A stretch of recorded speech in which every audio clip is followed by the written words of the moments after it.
আপোনাৰ ৰিসেন্টলি আপোনাৰ লগত সাইবাৰ ফ্ৰড বা সাইবাৰ স্ক্যাম হৈছে নেকি যত নেকি স্ক্যামাৰে আপোনাক ঠক প্ৰবঞ্চনা কৰি আপোনাৰ বেংকৰ পৰা এটা মোটা এমাউন্ট উলিয়াই লৈ গৈছে আৰু আপুনি চিন্তাত পৰিছে যে আপোনাৰ কষ্ট উপাৰ্জিত ধন আপুনি উভতাই পাবনে নাই চিন্তাৰ একো প্ৰয়োজন নাই মই যেটো কমেন্টত যেটো গভৰ্ণমেন্ট ওয়েবসাইটৰ লিংক দিছো তাতে গৈ আপুনি এখন লিখিত আবেদন কৰক লগতে অতি সোনকালে আপোনাৰ নিকটতম যিখন সাইবাৰ পুলিশ থানা আছে তাতে গৈ আপুনি যোগাযোগ কৰক আৰু এটা কথা মনত ৰাখিব যেতিয়া সাইবাৰ স্ক্যাম হয় যত নেকি আপোনাৰ পৰা টকা হৰকাই লৈ যায় স্ক্যামাৰে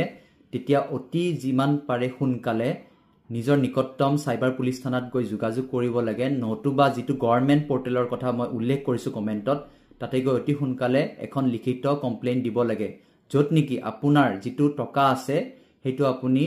উভতাই পাব পাৰে কাৰণ যদি দেৰি হৈ যায় কমপ্লেইন দিয়াত আপোনাৰ টকাটো আপুনি উভতাই নাপাবও পাৰে